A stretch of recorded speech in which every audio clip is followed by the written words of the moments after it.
Hello everybody and welcome to another Going for Goldbridge. I'm still in my United tracksuit actually because I'd forgotten I hadn't done one this week.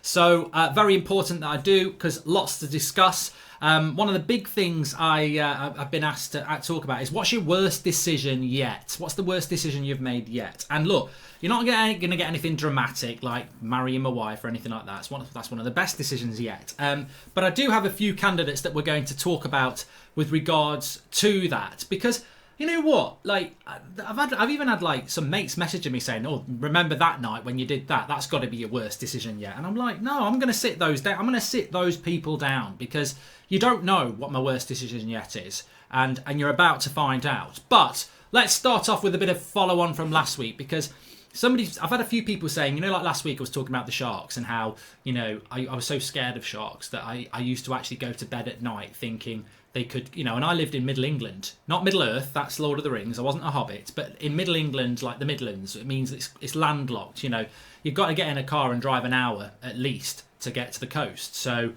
how is a shark, when I'm going to sleep at night, going to get to me in Midlands? And I used to think it would come up the road and up the stairs. I mean, it's impossible. It's got no water. So, but I would genuinely go to bed terrified of this. I wasn't 21. No, I wasn't 21. I was probably, to be honest, I was probably a little bit older than I'd like to say. I was probably still about, maybe 10, double figures. So, but then it got me thinking because I saw people replying in the comments last week and they were going, "Oh, I used to get scared this or this." I've got more. There are films that have scared me. So I thought I'd just share some of these just to make some people feel better. I remember watching Arachnophobia.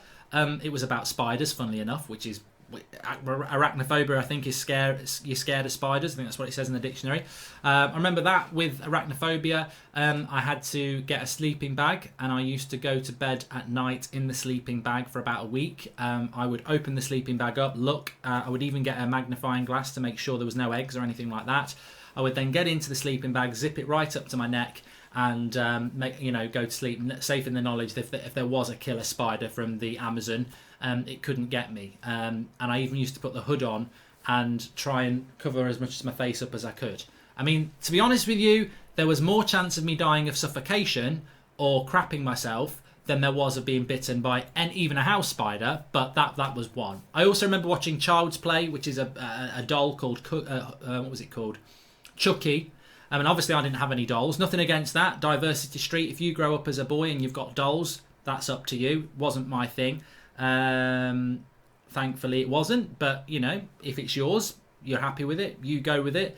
But there were dolls in the house. I had a younger sister. She had dolls. And this was a risk. This was a health and safety risk in my brain that having watched this film, they could come to life and get some sort of sharp object and kill me in my sleep. So I dealt with that one. I used my experience of the rubbernicking gang, if you know, you know, and I collected all the dolls out of my sister's room when she wasn't about, put them in a black bag. To put the, you see, but then the plan sort of failed because I was like, well, where do I put them now? I thought if I put them in the loft, these dolls can walk. They, if you've seen Child's Play, the doll walks, it talks, it's very manipulative, and it's quite clever. It could open a loft hatch. I might hear it, I might not. I'm a deep sleeper, so I couldn't think about putting it in the house. This had to be, there's no point in being obsessed about sharks getting you in the Midlands. If you can think about that, then it's more than reasonable to think that a bag of dolls can get out of a bag and still get you. You've got to think hard here. So my plan with this one was they had to be out of the house, and then every door and window had to be locked. So I used my rubbernicking experience and went for the shed. But even then, I put them in I think I put them in a chest in the shed and piled loads of stuff on top of it. I mean, to be honest, it would have to be a bloody strong doll to get out of that. So that was another one. I think I mentioned before, I remember watching Freddy Krueger. That basically involved just not going to sleep, trying not to go to sleep. Obviously, I failed at that. I did go to sleep, but that one worried me. There was another one called Ghoulies as well, which I don't know if anyone remembers this, but they were like little. I'd have to look it up myself, but I certainly remember there was a scene where somebody goes to the toilet and gets killed on the toilet. So this really played with my head a lot because I was like, well, you've got to go to the toilet. Now, fortunately, as a man, you can stand up and have a wee, and you can see the danger of the toilet. But when you're going for number two, it's a bit hard to be going like that. And also, it's not the best look. So I think I came up with the idea of using, and I shouldn't say this, but so what?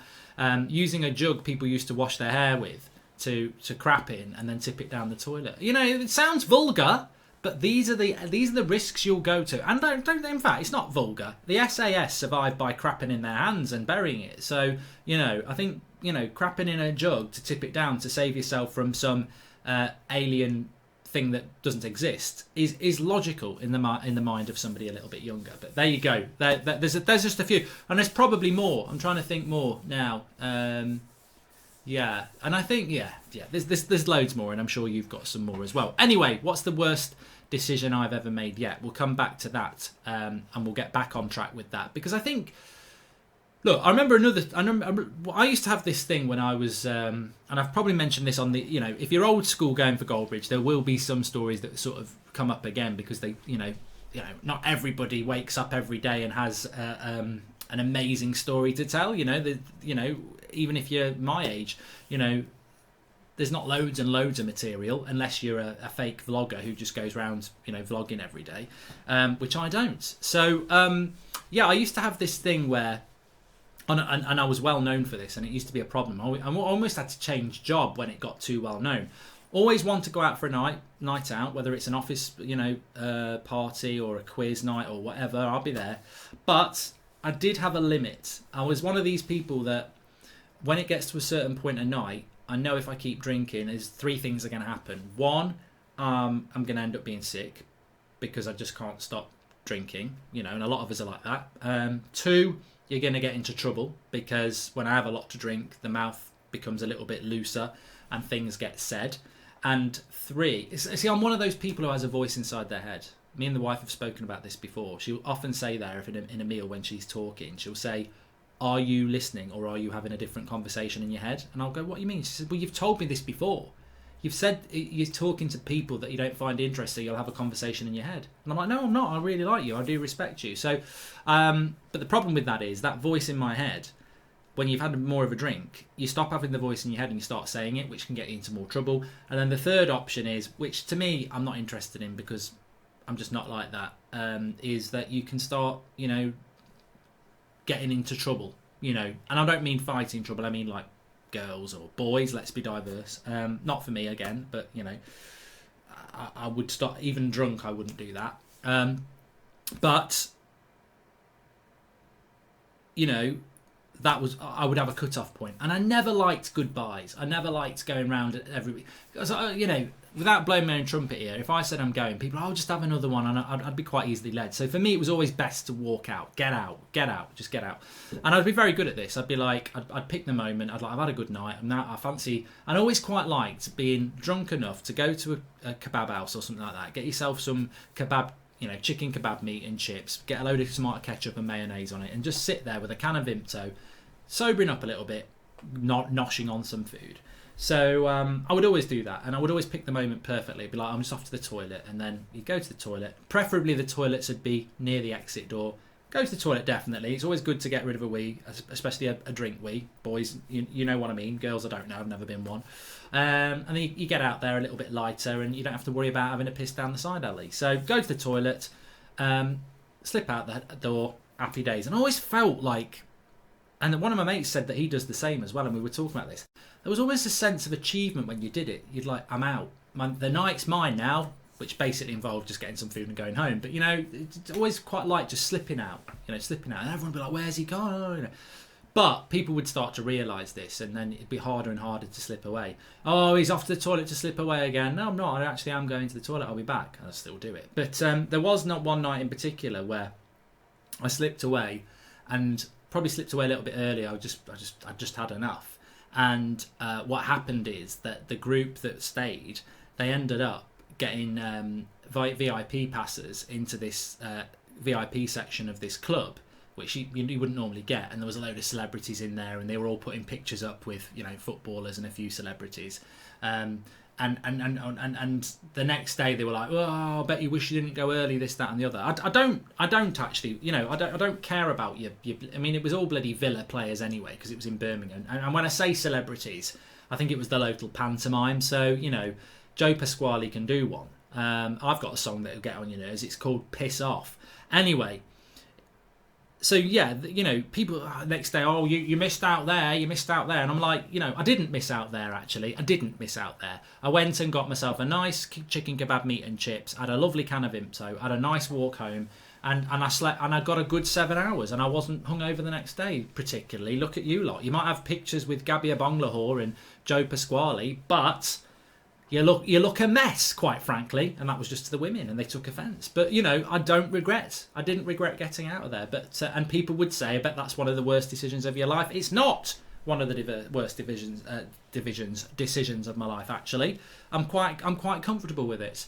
One of the worst decisions of my life is, and I'll come to that, is actually just talking about footballers. This reminds me. We put one of these out on Twitter on the United Stand recently, and it's a card where you get, it's me, you get 99 for dribbling. If you're not a football fan, it's not like dribbling down my mouth. That's dribbling with a football. Defensive skills, physicality's football again. It's not about touching people up or anything like that, or having a fight. Passing, shooting, pace. So that's my rating cards there. But I was talking about this the other day, and was saying that one of my mates was saying, oh, I'm going to get one of them for my nephew because he'll love that. He loves FIFA, and he can go on his wall for Christmas. And I was saying, yeah, I'm thinking about getting one for the wife, and I'm thinking of maybe something like ironing skills 82, cooking 70, and I was like, it wouldn't last long before she divorced me. And then we're saying, well, no, you could even go even better than that. Imagine if you got one for your girlfriend. We're talking in the third person now. We're not talking about ourselves, but we're saying, you could get one for your girlfriend where it was foreplay 89, oral 72, other I nearly said I'll just say ANAL, 0, no caps yet. Can't judge. But imagine that coming out on Christmas Day with the in-laws round. Oh, this is a lovely present. Oral 89. That would be a good funny moment, wouldn't it? But I could imagine that. But then again, I also said you've got to bring a bit of realism to your comedy. If you bought that for your girlfriend, and then the grandparents could be there, that might push them over the edge. Filth. Why have you married him? He's filthy, disgusting. Foreplay 72. She's way better than that. Anyway, the mind wanders. What I was going to say is that if you had bought your girlfriend that, or boyfriend, let's be fair, they can do oral as well. They are allowed to do it. That's not what I was going to say. I had to pull myself away there. They are allowed to do that, of course. But imagine if you had bought your girlfriend or one of those cards and done it in a sexual way. Oral, foreplay, missionary, other things, get imaginative in the bedroom. The reality is, why would they be opening it up with the wider family? Because as soon as they went to open it up, you'd go, don't open that up. You'd keep it for a little bit of a surprise, wouldn't you? So the scenario of that happening is probably far-fetched. But you could have a little banter on, couldn't you? You could. I just want to go back and say that I'm not being sexist about ironing and cooking, because I actually do most of the ironing in my house, and I would probably give myself a 99 rating.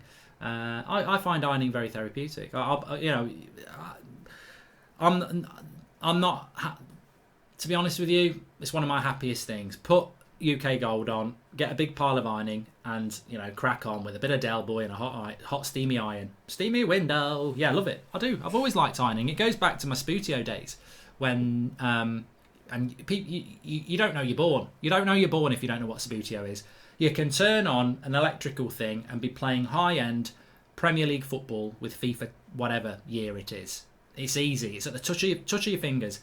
If I wanted to do that when I was a young lad, you had to get your Sabutio out, which was basically a green cloth, probably about as big as a standard table, 11 little flicky players and a ball and goals. And that was my FIFA. And not only that, it wasn't just turning it on. If you've put it away, it doesn't matter how you put it away, you've got to iron the thing, because if you don't iron it and it's not a pristine pitch, it's like playing at Stoke on a Wednesday night. It's just bobbly, the ball won't move around because of all the creases. So you became quite good at ironing because, a bit like Arsenal's groundsman's very good at what he does, I was very good at ironing Subbuteo pitches. In fact, if there had been an award for it, I think I would have got an award for the best Subbuteo pitch, because I used to iron it in such a way that it was like playing on a carpet, which I actually was playing on carpet, because I would lay the Subbuteo pitch on top of the carpet. But so I've always been very good at ironing. Anyway, I digress as per usual. So but that's quite good, because I think the worst decision I've ever made yet, and look, there may be more to come. But certainly there won't be one in this context.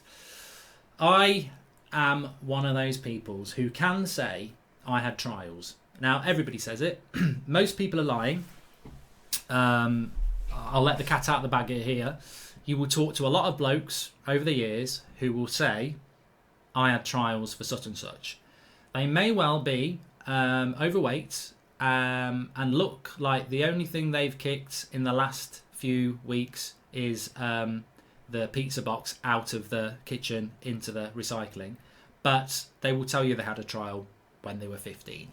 But I actually did have a trial when I was 15. I had a trial with Northampton Town, and that was my first ever trial. And I did okay, but I didn't get picked. And then 3 weeks later, I had a trial for Peterborough United.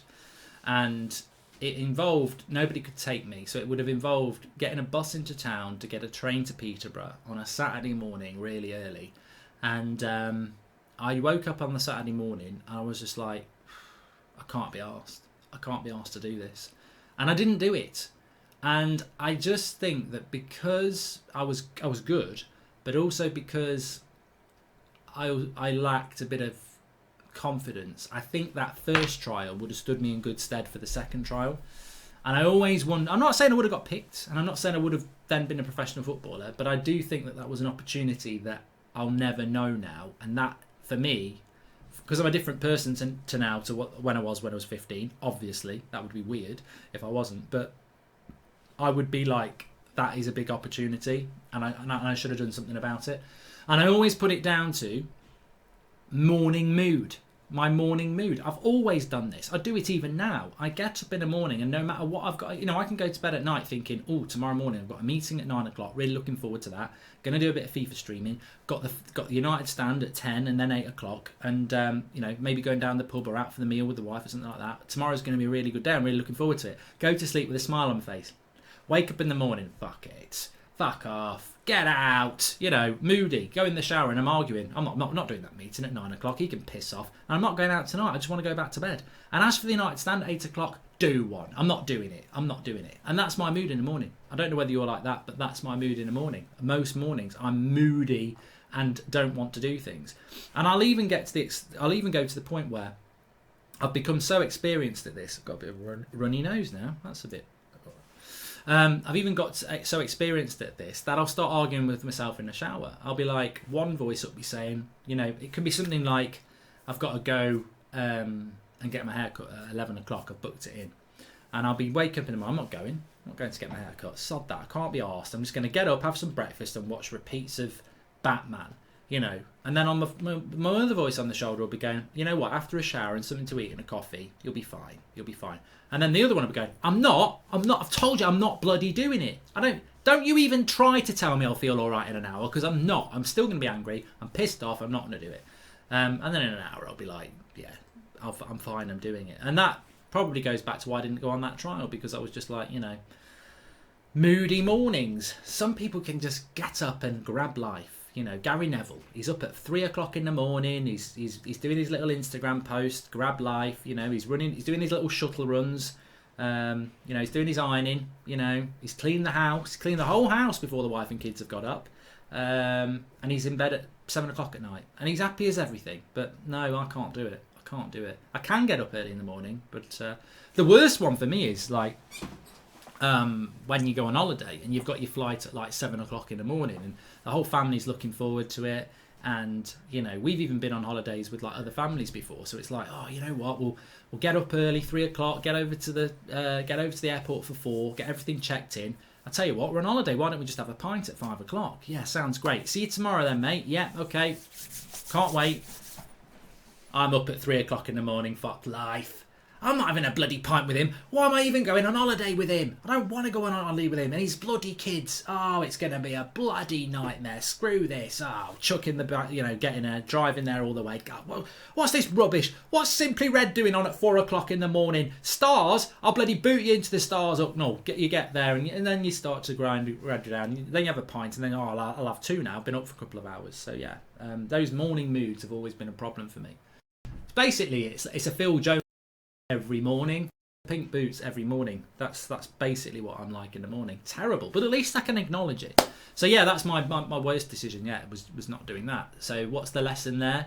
There's probably quite a few. I think a psychiatrist would have a field day with that one. But you know, we're all different people. We're all different people, and I think that's it. I mean, I must just advise as well, I started last week's video with my Christmas tips to, you know, spend a tenner if you can, or a fiver a week on top of what you're normally spending, and start getting the Christmas stuff in now, so that when Christmas comes, you don't have to do that mad, crazy big Christmas shop. I think last week I bought the old Quality Street and some Matchmakers. This week, Tesco, Pringle tubes, reduced, £1 a tube, so I've got 4 of them in.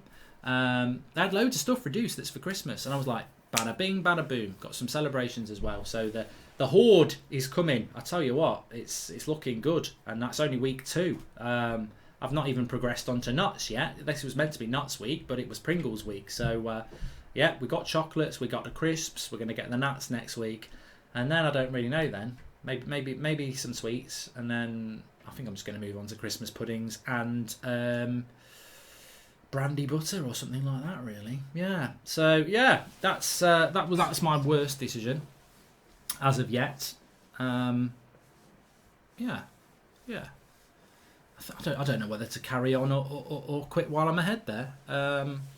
Cooking for Goldbridge is going to come back, and I think I've now just made a decision that I want to do it, but transfer window is so time consuming. You know, not even filming, just waiting for stuff, and then, you know, so I think that's going to come back a week on Thursday, which will be the first Thursday after the transfer window, but also it's the international break, so I'll have more time. So Cooking with Goldbridge is coming back. I'm really looking forward to that. So you can get your recommendations in below. I've got a couple of ideas of what I'm going to do. Yeah. I think we'll call it a day then. Thanks. I don't know how long that is. It might be quite a short one. It might be quite a longer one. But I needed to do it. I felt like I needed to do it. It's been one of those weeks, really. I had an operation on my arm. Our 2 youngest kids have been in self-isolation. So basically, I just feel like crying. I feel very fed up and what's the word? Anxious. Yeah, it's been like a mini lockdown, really, this week, and I just hope we don't ever go back to those again. Yeah. No, and on a serious note, it's been a challenge for all of us, because this self-isolation thing that a lot of people are ignoring, but I don't believe you should ignore, because ultimately it's about avoiding coming into contact with people who will die from it. This is not a one-off for them. You know, I heard somebody saying, somebody said to us the other day, well, it's just a one-off, isn't it, this self-isolation thing? Well, it's definitely a one-off for somebody if they catch it and die. You know, that generally is a one-off unless you're Jesus. So yeah, we've been doing responsibly isolation. It ends tomorrow, so that'd be nice. But yeah, a lot of people are getting impacted by it, and it is like your own mini lockdown if you do it properly. But yeah, at least the football is on the telly. And I think we're going to go down the pub tomorrow and just have a meal and something like that. But yeah, it's been a tough week. It's been tiring. So it's good to end the week with one of these. Please subscribe if you're new, by the way. Bottom right hand corner. Smash a like on the video. I hope you enjoy it. Get your comments in, and I will speak to you all in a bit.